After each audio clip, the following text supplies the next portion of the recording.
If there is any phone to be named, performance-centric mid-ranger, from POCO, it is the POCO X6 Pro. The POCO X6 Pro 5G is a POCO X6 Pro competitive choice if you're looking for a mid-range phone that's excellence in performance and that adds value for money. This is Jasmine for Eric Tech. Now, let's begin with the POCO X6 Pro review. To begin with, there are two similar phones here, the POCO X6 and the POCO X6 Pro. In this review, we will be focusing on the POCO X6 Pro.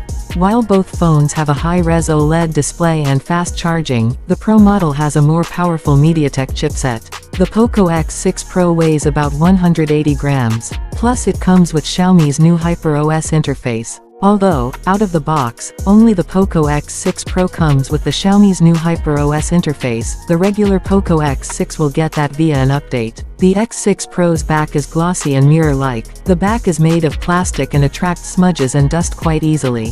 The back is flat, but the edges curve slightly into the matte plastic frame. The design is similar to other POCOs with the big logo next to the cameras.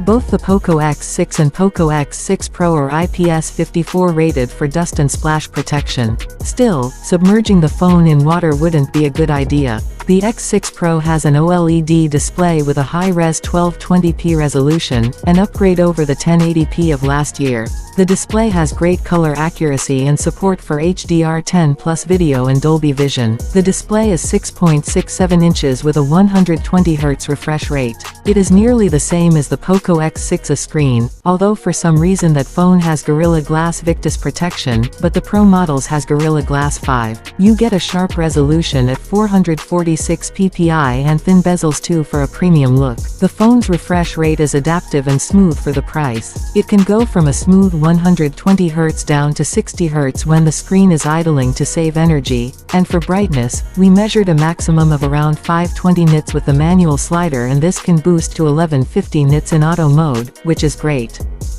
Somehow, the vanilla POCO X6 is a bit brighter though. There's no headphone jack this year, but the POCO X6 Pro stereo speaker setup has very good loudness and the sound quality is good with solid vocals and mids. The POCO X6 Pro has an optical under-display fingerprint scanner that is quick and reliable.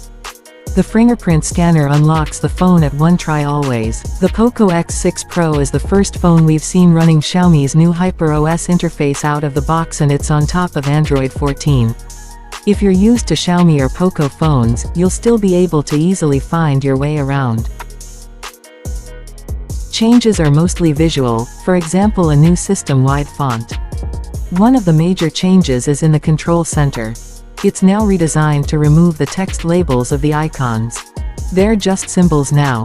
Of course, just as before, the notification panel is separate from the control panel and there aren't really any changes to that. The MIUI has always been very customizable and HyperOS builds on that with further options to personalize the lock screen. For improved multitasking, flexibility and smoother experience, the multi-window or split-screen interface is now updated with new buttons and it is somewhat more intuitive with HyperOS. There is also support for two types of large folders. There is enlarged and XXL. Additionally, the HyperOS features a more flexible folder customization options. The chipset of the phone is a MediaTek Dimensity 8300 Ultra. So far, it appears the MediaTek Dimensity 8300 Ultra is exclusive to the POCO X6 Pro and its China-only Ultra Ego, the Redmi K70e. The performance leaps and bounds above the vanilla POCO X6 as well as popular devices like the Samsung Galaxy A54, amongst other similar phones. The POCO X6 Pro comes with 256 or 512 gigs of storage with 12 gigs of RAM, but that's not expandable through microSD. Benchmarks, the POCO X6 Pro does a great job topping the charts among similarly priced phones. As it is faster and more responsive, there's more than enough power here for a solid gaming experience, especially for this price range. On top of that, the X6 Pro's thermal management is impressive. It didn't throttle much during our prolonged stress test, and when throttling did happen, it was quite gradual. Even on the most power-hungry games, the experience of the several minutes of gaming on the POCO X6 Pro is quite impressive and enjoyable, especially when the phone does not throttle. and when throttling did happen, it was quite gradual. The X6 Pro has a 5000 mAh power battery capacity, just like last year. It's not breaking any battery life records with an active use score of 11 hours and 46 minutes, but it delivers generally good numbers across the board. The 67-watt charging is again from last year, and it's quite fast too. We were able to charge from 0 to 83% in half an hour, and a full charge took 43 minutes. The camera setup of the POCO X6 Pro was the same as the non-Pro. There's a 64-megapixel main cam with OIS, an 8-megapixel ultra-wide, and a 2-megapixel macro camera. The main cam produces 16-megapixel photos and they're solid. The detail level is good, though the rendition of fine details and textures could be better. The dynamic range is okay, colors are well saturated, but there is a bit of extra warmth in outdoor shots. Portrait mode on the X6 Pro captures images in the main camera's native field of view. The subject detection works very well and the blur level is relatively convincing. There's a 2x zoom and the results are nice. There's a good amount of fine detail, even if it's once again not the most natural-looking rendition in low light. The X6 Pro does have an automatic night mode that only activates in very dark conditions still.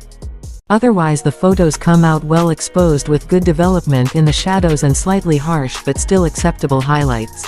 There's plenty of detail and the noise is well contained. There is a dedicated night mode you can enable, but it honestly doesn't make much of a difference. Every now and then, night mode might lift the shadows a bit, but there's no pattern to the behavior. The main camera captures okay 4K videos, there's a good amount of detail, but it's a bit artificial looking. The contrast is a bit too high as well. Color saturation is good, but the auto-white balance remains off just like if it is stills. Electronic stabilization is always on, but it's not the best when walking. You get focus hunting on almost every step. Hands are smoother, at least in low light. The main camera records videos with decent quality for the class. Detail is very good, dynamic range is great. There's no loss in color saturation, it's just that they are a bit shaking. The ultra-wide camera on the X6 Pro delivers excellent pictures. And the performance detail is okay for the 8-megapixel resolution, but dynamic range is fairly limited, especially at the highlight end. Colors are a bit anemic too. The ultra-wide camera's output in the dark isn't too bad, all things considered. The photos aren't the sharpest, but they're sharp enough. Dynamic range is good and color rendition is okay if a little muted. Again, there's not a whole lot of difference if you enable the dedicated night mode. Videos from the ultra-wide come out in 1080p and they have good enough detail, though the color saturation leaves more to be desired. Close-ups taken with the macro camera are underwhelming, with little detail and balanced colors. In addition to all these goodnesses, POCO promises 3 years of Android updates and 4 years of security patches for the POCO X6 Pro. The phone also comes with NFC plus IR blaster for improved sound and gaming experience. So, we have come to the end of this video. Remember to like, share and subscribe to our channels for more videos similar to this. You can also join our live reviews on Facebook and Twitter Space. Till our next video, I remain Jasmine.